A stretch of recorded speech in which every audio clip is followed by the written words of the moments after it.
On 7 UpFront tonight, the war in Ukraine. Each day seems to bring new revelations of Ukrainian courage and allegations of Russian atrocities.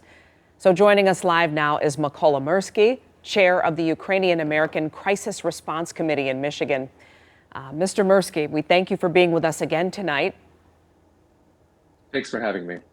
I know we first spoke in February, soon after this invasion began, and how would you say things have changed in the last 6 weeks? I think that the whole world has seen how bravely the Ukrainians have been fighting to defend their neighborhoods. And it's been an inspiration to everybody that they're fighting not just for their lives, they're fighting for the values that we here in America say we care about. So I think that it's been an inspiration for everybody, but it's also been very demoralizing to see the lengths to which Russian soldiers will go to try and cripple the Ukrainian will to resist. Do you see any hope left for peace? Absolutely. I think that there is a big space left for us to negotiate in. So I think that the fact that Russian soldiers have left the capital region's district, the capital region completely, and the neighboring Chernihiv region is a great sign.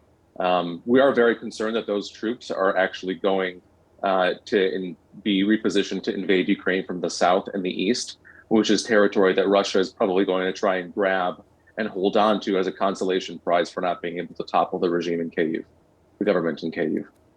Well, have you been in contact with anyone in Ukraine recently? And you have any stories to share? People, loved ones out there on the front lines? Yeah, so my day job is, I actually teach political science at the Ukrainian Catholic University in Lviv. I was supposed to be there in person, but obviously I'm teaching remotely right now.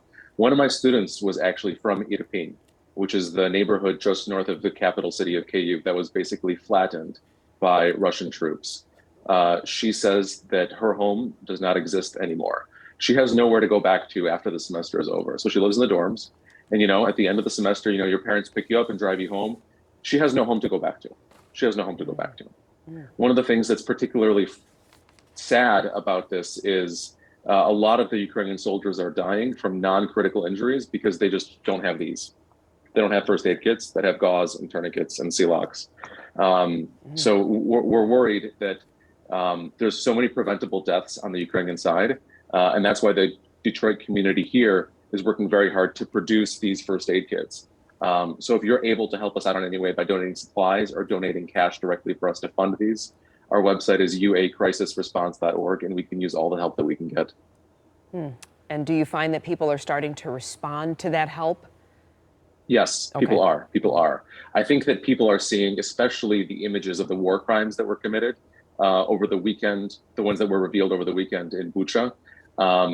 People are seeing the images of burnt bodies piled up on top of one another, children's bodies, mangled, molten flesh dripping off of their parents' bodies. And they are realizing that we are not dealing with just your typical kind of military incursion. This is a country that wants to erase Ukraine off of the face of the earth. And people are stepping up. People are realizing what's going to happen if we don't do something more. Our latest total here, it says 11 million people have been forced to leave Ukraine. Incredible numbers. What is the best way to help refugees? The best. Yeah. Yes. So the best way to help is to help end the war. These refugees, they want to go back home. They want to go back home really badly. They're telling me that. So if we can push for this war to end in whatever way we can, that's the best way for us to help them. Because that means if the war ends, we're not creating any more new refugees. We stop the creation of new refugees. We stop the destruction of their homes. We stop the destruction of property and civilian infrastructure. It's terrifying that the Russian army is purposefully targeting hospitals, schools, theaters, civilian infrastructure. I mean, we in the United States worry about school shootings, and we should. We need to worry about that. Can you imagine if we had to worry about airstrikes on our children's schools? It is unimaginable. I mean, all of it, Mykola, unimaginable.